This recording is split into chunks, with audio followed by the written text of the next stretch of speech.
नमस्कार साथियों, स्वागत है आप सभी का अंकित इंस्पायर्स इंडिया पर। मैं हूं अंकित अवस्थी। आप हैं मेरे साथ में एक ऐसी खबर पर चर्चा करने के लिए जो कि निश्चित ही आपको भारत के प्रति एक और प्रेम करने का मौका देगी। और सबसे बड़ा मौका इस बात का कि क्या यह आत्मनिर्भर भारत की तरफ बढ़ने का एक और कदम है, और वो ब्लेसिंग इन डिस्गाइज के रूप में बनकर आया है, आपदा में अवसर के रूप में निकल कर आया है।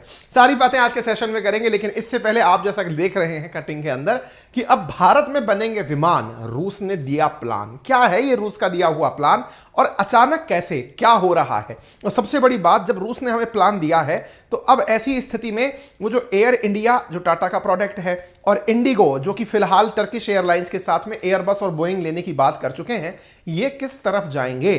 क्या ये भारत में ही बने हुए विमान खरीदेंगे या फिर बाहर जाएंगे? आपको याद होगा कुछ दिनों पहले मैंने एक सेशन किया था अंकित इंस्पायर्स इंडिया पर कि टाटा के स्वागत में उतरी तीन महाशक्तियां। और जब हमने ये सेशन आपको किया था तब बताया था कि जैसे ही टाटा ने कहा, यानी एयर इंडिया ने कहा कि हम इतने विमान खरीदेंगे कि वो दुनिया की नंबर 1 डील बन जाएंगे, इसके बाद बाइडेन हो, इमानुएल मैक्रोन हो, ऋषि सुनक हो, सब तारीफों के पुलिंदे बहाने लग गए भारत के कि हमारे यहां पर इतना रोजगार पैदा हो जाएगा, हमारे यहां पर इतनी तरक्की होगी, धन्यवाद इंडिया, बातें होने लगी।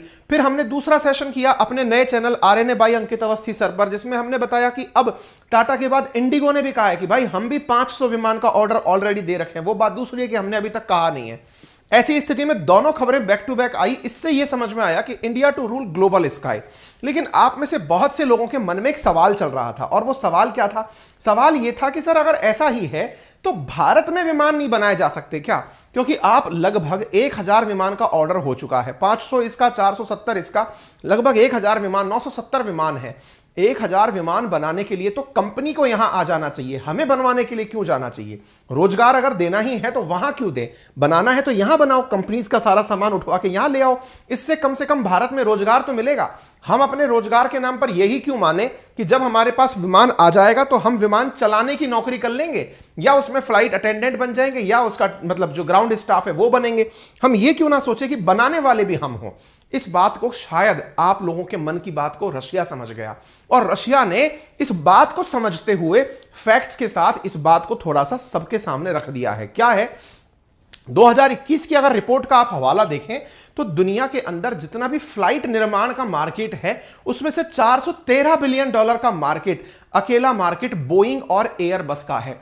मार्केट जो फ्लाइट निर्माण का है उसमें 90% मार्केट कैप अमेरिका की और यूरोप की कंपनियों का है। ऐसी स्थिति में बड़ी बात यह है कि दुनिया के और जितने भी कंपनीज हैं, चाहे वो कॉमेक चाइना की हो, जापान मित्सुबिशी जो जापान की हो, इनका मार्केट शेयर बहुत छोटा है। और तीसरी कंपनी जो इनके पीछे पीछे जुड़ी है, दुनिया की अगर 5 बड़ी कंपनियों के नाम लिए जाएं तो बोइंग और एयरबस नंबर 90% मार्केट लेकर बैठी हैं। फिर चाइना की कॉमेक है, जापान की मित्सुबिशी है और रूस की यूएसी है।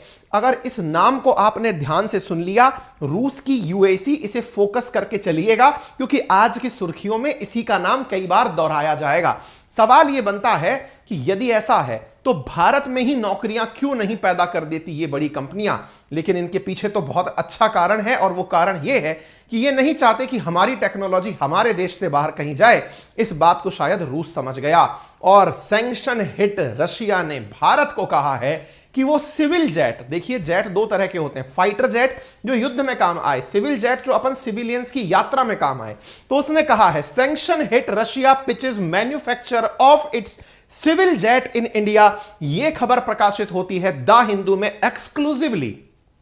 यानी प्रतिबंधों के बावजूद जो रशिया है उसने भारत से कहा है कि जब आप इतने सारे लोगों को इतना तरह का रोजगार दे रहे हैं, वो लोग वहां पर रोजगार पैदा कर रहे हैं, तो मैं आपको इससे एक बेहतर डील देता हूं। और वो बेहतर डील ये है कि आपने जिस तरह से अभी स्वागत करवाया है दुनिया भर में कि हमारे यहां रोजगार पैदा होगा, मैं आपको ऑफर देता हूं कि आपके शहर में दूसरे तरीके का रोजगार भी दे दूंगा। बोले कैसा? बोले मैन्युफैक्चरिंग भी आपकी। कहने का अर्थ यह हुआ कि अब अमेरिका क्यों जाना बोइंग के पास, जब मेरी कंपनी यूएसी, ये रहा यूएसी, ये आपके यहां पर आकर आपके एचएएल के साथ मिलकर सिविल जहाज बनाने को तैयार है। आप निर्माण यही करिए ना, तो यानी भारत के मार्केट के लिए अब जो खरीदार और दावेदार लगे हुए हैं उनमें से रशिया भी अपनी बोली लगा चुका है और कह चुका है कि सर मेरे साथ मिलकर के यही बना लीजिए। Sanction hit Russia pitches manufacture of its civil jet in India. यह खबर जैसे ही आती है बहुत सारी उम्मीदें और कल्पनाएं निकल आती हैं, लेकिन उसके साथ साथ एक बहुत बड़ा सवाल बनता है, क्या रशिया के अंदर ऐसा कोई भी भाव पैदा नहीं है क्या कि वो अपना प्रोडक्ट हमारे यहां बनने देगा? क्या उसका प्रोडक्ट कॉपी पेस्ट नहीं हो जाएगा? तमाम बातें होंगी, लेकिन उससे पहली बड़ी बात सैंक्शन हिट की है। प्रतिबंधों से गुजर रहा है रूस, और ऐसी स्थिति में उसे लगता है कि मार्केट की डील में वो कैसे भागीदार बन सकता है। उदाहरण के लिए आप सबको मालूम है कि जेलेंस्की और पुतिन के बीच का चल रहा यह युद्ध कुछ ही दिनों में पूरा 1 साल कंप्लीट कर लेगा। ऐसी स्थिति में इस वॉर के अंदर बहुत सारे सैंक्शंस रूस के ऊपर लगे हैं। अगर नंबर्स की बात करें तो 11,300 से ज्यादा सैंक्शंस रूस पर लगे हैं। इन सैंक्शंस की वजह से अगर हम ये माने तो रूस दुनिया का इस समय सबसे अधिक प्रतिबंधों को झेलने वाला देश बना हुआ है। इसमें अधिकांश प्रतिबंध देशों के द्वारा इनके व्यक्तियों पर लगाए गए हैं, लेकिन कुछ सेक्टर्स भी हैं जिन पर प्रतिबंध लगा है, और उन सेक्टर्स में रशिया का एविएशन सेक्टर भी है जिस पर प्रतिबंध लगाया इन विदेशी कंपनियों ने। आप यहां पर देख सकते हैं 18% target entities, the remaining sanction target vessels and aircraft. आप यहां पर देख सकते हैं जो 24 प्रतिबंध हैं वो इनके एयरक्राफ्ट्स पर लगे हुए हैं। किनके? रूस के। एक इंटरेस्टिंग फैक्ट बताता हूं। फैक्ट यह है साथियों कि रूस भी जो मतलब अपने यहां पर एयरक्राफ्ट यूज करता है, सिविल एयरक्राफ्ट, सिविल से बोले आम जनमानस को घुमाने के लिए जो एयरक्राफ्ट यूज करता है वो अधिकांश बोइंग और एयरबस के द्वारा ही निर्मित थे।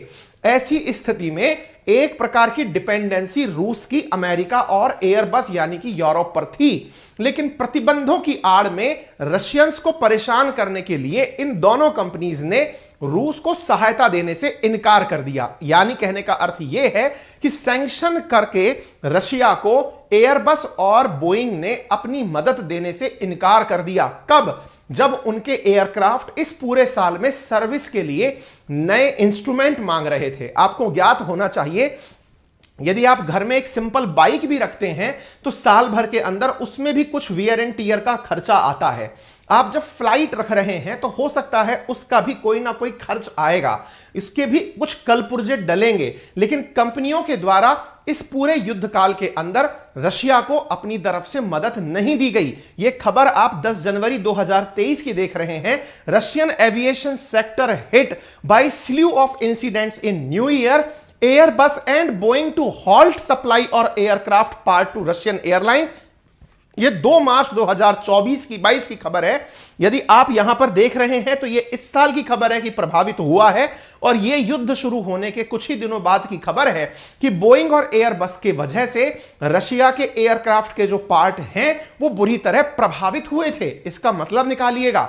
इसका मतलब यह हुआ कि युद्ध शुरू हुआ 24 फरवरी को, उसके मात्र 6 दिन के अंदर एयरबस और बोइंग ने यह डिसीजन ले लिया अपनी मार्केट में मोनोपोली का कि मैं रूस को किसी प्रकार की मदद नहीं भेजूंगा। लेकिन इसी चीज का जब इन्होंने नुकसान भुगता तो फिर रशिया ने टारगेट किया कि कोई बात नहीं, आपदा में अवसर सही।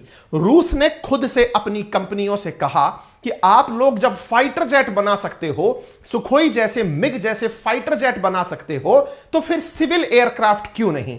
और इसी को ध्यान में रखते हुए इस युद्ध काल के अंदर मेरे प्यारे साथियों, सितंबर 28, 2022 की आप एक्सक्लूसिव खबर देख रहे हैं रॉयटर्स की, जिसमें यह छपा कि Russia aiming to fly solo without Airbus and Boeing.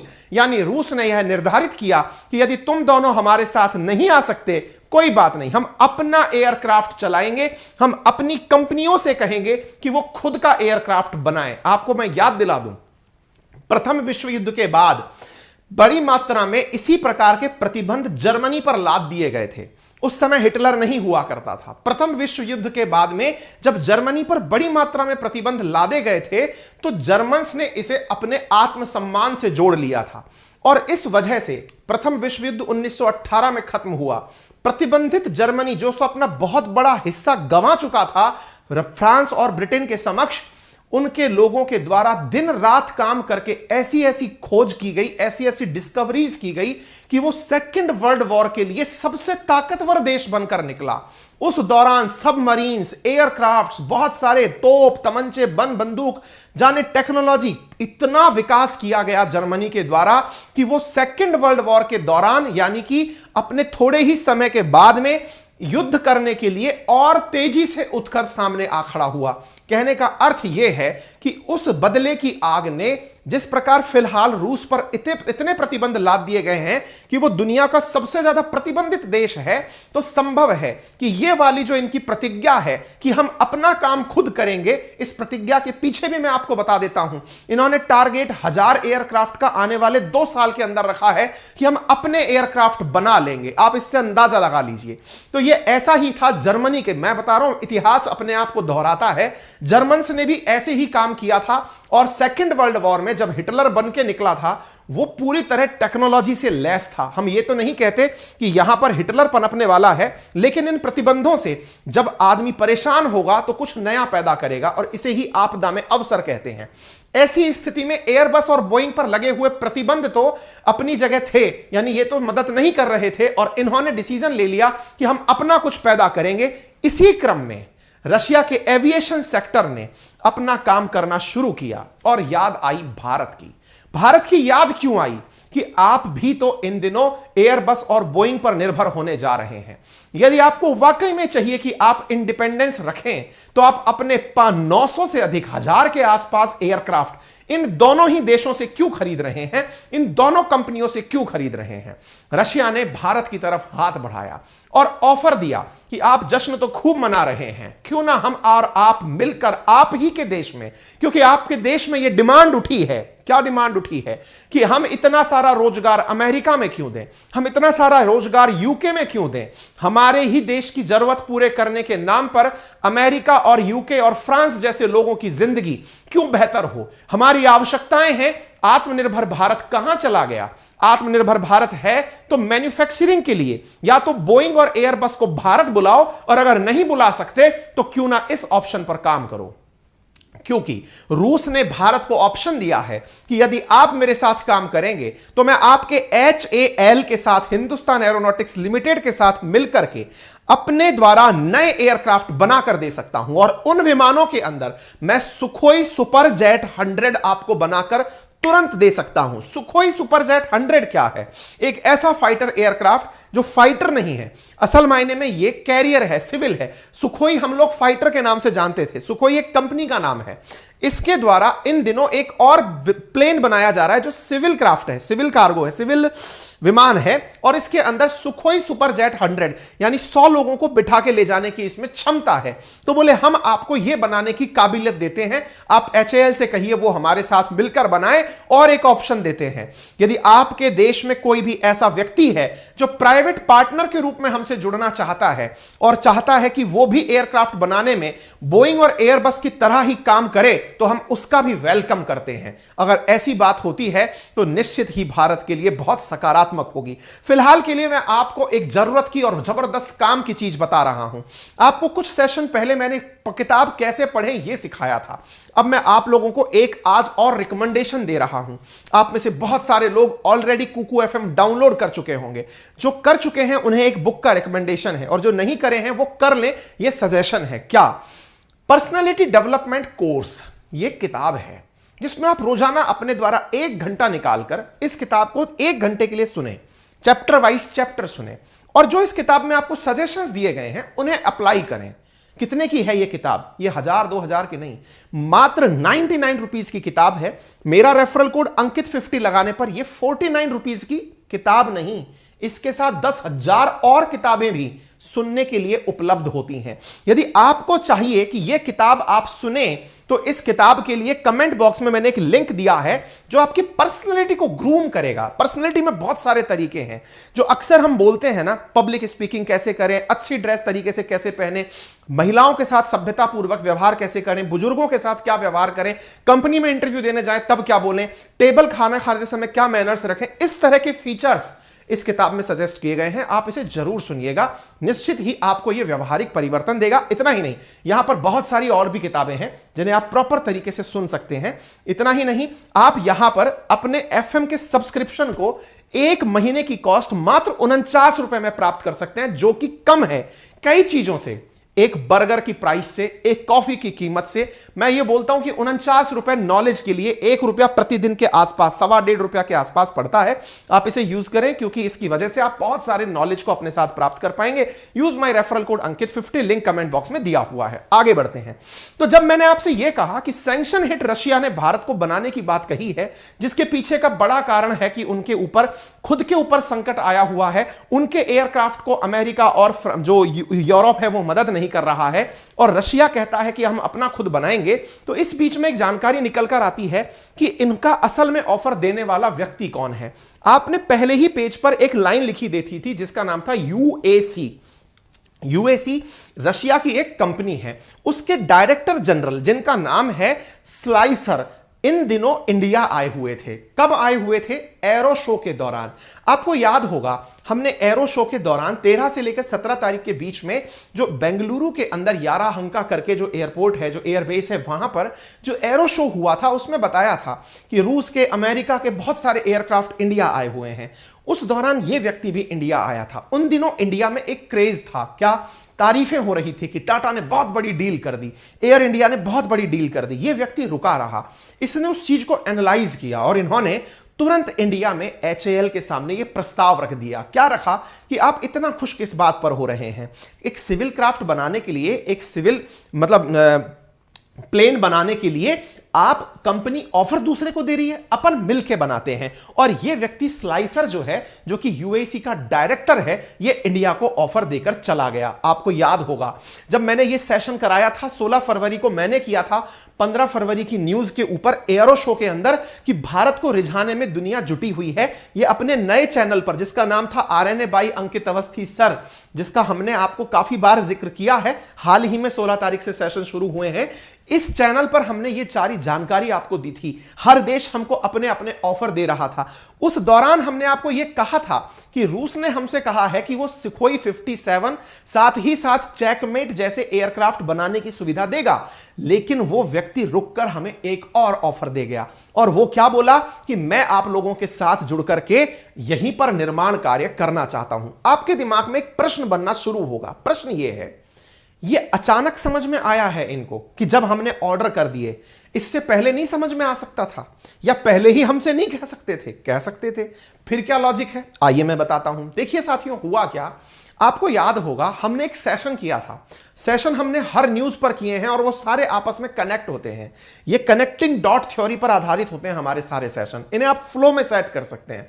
Russia ने लास्ट ईयर नवंबर 2022 में भारत से कहा था कि हमें बड़ी मात्रा के अंदर पार्ट्स की जरूरत है। इसके ऊपर भी मैंने सेशन किया था कि पुतिन ने मांगी भारत से मदद। यह कहां किया था? वो जो 2.0 करके चैनल है, जिसे फिलहाल हम छोड़ चुके हैं 58 लाख लोगों के परिवार के साथ, जहां से निकलकर हमने अपना नया सेशन बनाया, चैनल बनाया RNA by Ankit Awasthi sir के नाम से। साथियों, उधर हमने यह सेशन किया था। कब किया था? 29 नवंबर को, जिसमें हमने यह बताया था कि पुतिन ने भारत से मदद मांगी। कैसी मदद? असल मायने में यह उस दौरान एयरबस और बोइंग के जो पार्ट्स सप्लाई नहीं हो रहे थे उससे पीड़ित थे। इन्होंने कहा भारत अगर चाहे तो यह उधर से लेकर हमें भेज सकता है। हालांकि भारत ने उस समय अपने द्वारा किसी भी प्रकार का कोई संतुष्टिपूर्ण जवाब नहीं दिया। अरिंदम बागची का जो ये स्टेटमेंट है, जो हमारे फॉरेन स्पोक पर्सन है, उन्होंने केवल यह कहा कि इस बारे में मुझे कोई जानकारी नहीं है। भारत और रशिया के बीच सब कुछ वैसे ही चल रहा है जैसे पहले था। हमने कोई नया एग्रीमेंट नहीं किया है। यानी हम यह दिखाना नहीं चाह रहे थे कि हम रूस की आउट ऑफ द बॉक्स जाके मदद कर रहे हैं। इस वजह से रूस को यह समझ में आ गया कि इंडिया फिलहाल हमारी मदद करने के लिए इस तरह से आगे नहीं आएगा कि वो प्रतिबंधों के बावजूद हमें एयरबस और बोइंग से सामान खरीद के सप्लाई मार दे। ऐसी स्थिति में इन्होंने प्रॉपर तरीके से वेट एंड वॉच किया। और आज के दिन का इंतजार किया। अब आकर के इन्होंने कहा कि कोई बात नहीं, आप इंस्ट्रूमेंट नहीं दे सकते मत दो, अगर कुछ कर सकते हो तो फिलहाल अपने ही देश में हमारे साथ मिलकर के मैन्युफैक्चरिंग कर लो। और इस स्थिति में on the request of HAL we made a presentation and sent it to them, we are awaiting for their feedback. ये व्यक्ति जो कि यूएसी का खुद प्रेसिडेंट है, ये HAL के रेस्पॉन्स का इंतजार कर रहा है कि हम मिलकर के यहां पर सुखोई सुपरजेट 100 का निर्माण करेंगे। ये Sukhoi Superjet 100 seater civil aircraft है जो कि सुखोई कॉरपोरेशन के द्वारा बनाया गया है। आप पूछेंगे सुखोई कॉरपोरेशन के द्वारा बनाया गया है, नाम आप बार बार यूएसी कर रहे हैं, ये चक्कर क्या है? रूस की एक बड़ी कंपनी फिलहाल बन चुकी है जिसका नाम यूएसी है। देखिए, प्रतिबंधों की वजह से रूस की जितनी भी विमानन कंपनियां हैं वो फिलहाल घाटे में चल रही हैं। इस वजह से वो सारी कंपनीज मर्जर पर आ गई हैं ताकि एक होकर रहने लगे। यूएसी के अंडर ही सुखोई आ गई है और यूएसी के अंडर ही मिग आ गई है। मिग भी भारत में है और सुखोई भी भारत में ऑलरेडी है, लेकिन ये फाइटर जेट के रूप में थे, ना कि सिविल एयरक्राफ्ट के रूप में। अब सिविल एयरक्राफ्ट के रूप में यूएसी एक बड़ी कंपनी बन चुकी है जिसमें सुखोई और मिग दोनों आ चुके हैं। आप खबर देख सकते हैं, Sukhoi corporation which has now been merged into UAC. आ गई बात समझ में? Along with MiG corporation, Sukhoi और यूएसी अब एक हो चुके हैं। यानी यूएसी अब कोई हल्का ब्रांड नहीं है। इंडिया में सुखोई और मिग बड़ी मात्रा में यूज किए जाते हैं। ऐसी स्थिति में इसी यूएसी ने कहा है कि जब हम फाइटर जेट बना सकते हैं तो ये सिविल एयरक्राफ्ट कौन सी बहुत बड़ी बात है, हम सिविल एयरक्राफ्ट भी मिलकर के बना लेंगे। तो ये अगर आपसे पेपर में कभी पूछा जाए कि व्हाट इज सुखोई सुपरजेट 100 यानी SSJ 100, तो कंफ्यूज मत हो जाना कि सुखोई देख लिया तो सीधा लगा दो फाइटर एयरक्राफ्ट है। नहीं, ये सिविल एयरक्राफ्ट है, 100 सीटर है, सुखोई के द्वारा डेवलप किया जाएगा, रशिया के द्वारा डेवलप किया जाएगा। इसकी पहली फ्लाइट 2008 में बनी थी, 2011 के अंदर इसने चलना शुरू कर दिया था। यह फ्लाइट एक बार में अधिकतम 12,500 मीटर की ऊंचाई तक उड़ सकती है, 3,500 से 4,500 किलोमीटर एक बार में यह डिस्पैच में उड़ सकती है। ठीक है, इतना ही नहीं, फिलहाल इस यूएसी के अंदर रूस की और भी जो लोकल कंपनीज हैं जैसे कि टुपोलोव है या फिर इल्शाइन है, ये सब मिल चुकी हैं और यूएसी का हिस्सा बनती जा रही हैं। यूएसी को अगर पढ़ें तो ये देखिए, स्लाइसर का नाम यहां पर लिखा हुआ मिल रहा है, प्रेसिडेंट यूरी स्लाइसर, यही इंडिया आया हुआ है। That is United Aircraft Corporation, that is UAC. ये Russian aerospace and defence corporation है, इसके अंदर रशियन गवर्नमेंट का सबसे बड़ा हिस्सा है, यानी कि ये रूस की एक प्रकार की सरकारी कंपनी है। इसी वजह से जब आप यहां का फाउंडर ढूंढेंगे तो नाम आपको व्लादिमीर पुतिन का मिलता है। यहां पर आप देख सकते हैं मेजर स्टेक इसके अंदर रशियन गवर्नमेंट के हैं और इसके अंदर रशियन प्राइवेट और स्टैंड ऑन्ड एयरक्राफ्ट कंपनी भी शामिल हो गई हैं। यानी कि एक बड़ी तरह से यह समझिए कि एक बड़ी सरकारी बैंक में जैसे प्राइवेट और सरकारी बैंक मिलकर के एक बड़ी बैंक बना लेते हैं, ऐसे ही यूनाइटेड एयरक्राफ्ट कॉरपोरेशन जो कि रूस का एक बहुत बड़ा सरकारी संगठन हो गया है, इसमें कई प्राइवेट और सरकारी संगठन मिलकर के इसे बड़ा बना दिए हैं। यही यूएसी अपने पास सुखोई भी रखता है, मिग भी रखता है। यही HAL से बात कर रहा है कि आप हमारे साथ मिलकर के एयरक्राफ्ट का निर्माण कर लीजिए। क्लियर है? स्लाइसर ने कहा absolutely Russian variant with Russian component, avionics and system so that there is no foreign component.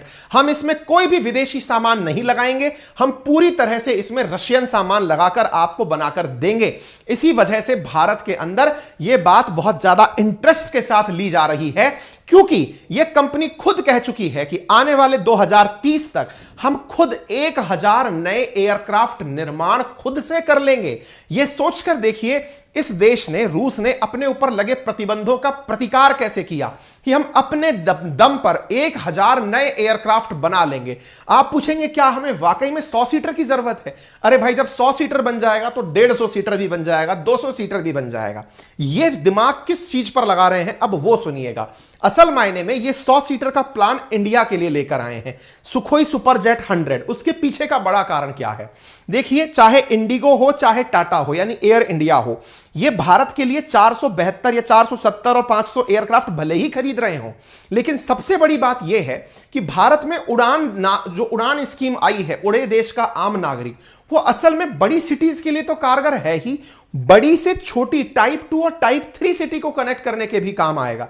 उदाहरण के लिए दिल्ली को उदयपुर से कनेक्ट करना हो या जोधपुर से या जयपुर से, जब आप इसे कनेक्टिविटी देंगे तो आपको एक बार में 200 यात्रियों को ले जाने वाले विमान की जरूरत नहीं होगी। आपको छोटे विमान चाहिए होंगे जो छोटी डेस्टिनेशंस को एक दूसरे से कनेक्ट करेंगे। जैसे नेपाल में जो अभी थोड़े दिनों पहले फाइटर क्राफ्ट क्रैश हुआ था, फाइटर नहीं सिविल एयरक्राफ्ट जो क्रैश हुआ था, वो असल में 72 सीटर था। यानी आपको इंडिया में ऐसे एयरक्राफ्ट चाहिए उड़ान योजना को सफल बनाने के लिए जो सीटिंग कैपेसिटी के साथ छोटे हों। इस वजह से छोटे मार्केट्स को, उदाहरण के लिए अगर आपको जयपुर से उड़ करके लखनऊ जाना है तो यह बड़ा डेस्टिनेशन है, लेकिन जयपुर से उड़ करके वाराणसी जाना है तो वहां के लिए एक्सक्लूसिव क्राउड होगा कि वो वहीं के लिए जाएगा, कम यात्री हो सकते हैं, तो जहाज भी छोटा चाहिए तो फ्यूल भी कम खपेगा और उड़ान स्कीम इससे बहुत अच्छे से निकल कर आएगी। तो ये योजना बना करके एक अलग तरह का दिमाग लगा रहे हैं। ठीक है, आपको याद होगा भारत के उस फैसले के बाद जिसमें कि टाटा ने ऑफर किया था, बड़ी तरह से खुशियां लोगों ने मनाई थी, लेकिन अब यह तरीका जो रूस ने अपनाया है यह भी निश्चित ही सोचने के लिए हमें मजबूर करेगा। आने वाले समय में संभव है कि भारत की बहुत सारी कंपनियां इंक्लूडिंग HAL इस प्लान को अपने आप स्वीकार करेंगी। HAL हल्के में ना लिया जाए क्योंकि वो खुद से भी अपना एक 19 सीटर डोर्नियर विमान बना चुका है। अब बड़ा सवाल यह बचता है कि अगर रशिया को हम इतना ही मदद कर रहे हैं इस प्रतिबंध के काल में, हमने तेल भी उनका खूब खरीदा, हम उनकी सहायता के लिए एयरक्राफ्ट बनाने के लिए भी तैयार हो जाएं, तो भी हमें फायदा क्या है? बोले क्यों? क्योंकि अभी तक भी अगर व्यापारिक संतुलन की बात देखी जाए, ट्रेड बैलेंस की बात देखी जाए, बैलेंस ऑफ पेमेंट की बात देखी जाए, तो हम व्यापारिक घाटे में हैं। रूस हमसे कुछ आयात नहीं कर रहा है, सब कुछ निर्यात कर रहा है। बहुत कम मात्रा में हमसे इंपोर्ट किए जा रहे हैं, जिस वजह से हमारा घाटा $27 बिलियन का हो चुका है। अर्थात हमने भले ही तेल खरीदा हो, लेकिन रूस को हमसे माल खरीदना चाहिए, जिस वजह से हम व्यापारिक संतुलन क्रिएट कर पाए। अभी हाल ही में भारत के एनवॉय के द्वारा इस मुद्दे को पब्लिकल डोमेन पर रखा गया कि रूस के साथ व्यापार करके हमने बड़ी मात्रा में विदेशी मुद्रा पहुंचा दी उन तक, लेकिन उन्होंने हमसे कुछ नहीं खरीदा। व्यापारिक संतुलन बिगड़ रहा है। खैर, भारत इस अपॉर्चुनिटी को कैसे लेता है यह भारत के विचार करने वाले लोग समझे। हमने आपके सामने एक विकल्प प्रस्तुत किया है जिससे आप पूरे देश के प्रति अवेयर रहें। अगर आपको यहां तक प्राप्त जानकारी खूबसूरत लगी हो, अच्छा लगा हो, तो कृपया करके इस चैनल के राइट हैंड कॉर्नर पर नीचे की तरफ एक सब्सक्राइब का ऑप्शन दिया हुआ है, आप उसे क्लिक कर दें, जिसका कोई चार्ज नहीं लगता। सेशन को अपने साथियों से साझा करें और लाइक करें ताकि इस चैनल को ज्यादा से ज्यादा लोगों तक रिकमेंडेशंस में पहुंचाया जा सके। बाकी आपकी क्या राय है वो हमें कमेंट बॉक्स में जरूर बताएं। सेशन के कमेंट बॉक्स में जो मैंने बुक पिन की है, दैट इज मतलब कुकू FM के लिए अंकित 50 रेफरल कोड यूज करके आप उसे देख सकते हैं। ठीक है, अभी थोड़ी ही देर बाद, मुश्किल से 2 घंटे के अंदर अंदर 8:30 बजे तक मैं आपको एक और बेहतरीन सेशन लेकर लाने वाला हूं, real news and analysis by Ankit Awasthi पर, जो हमारा दूसरा YouTube चैनल है। उस पर क्या होने वाला है, रूस यूक्रेन की बरसी, अभी युद्ध का पूरा 1 साल होने जा रहा है। इस बीच में एक बड़ा ही सरप्राइजिंग इवेंट हुआ है। इवेंट क्या हुआ है? बाइडेन इस समय यूक्रेन में है। क्या होने वाला है जानने के लिए 8:30 बजे पहुंच जाइएगा। Real news and analysis by Ankit Awasthi. Thank you so much. अपना ख्याल रखें।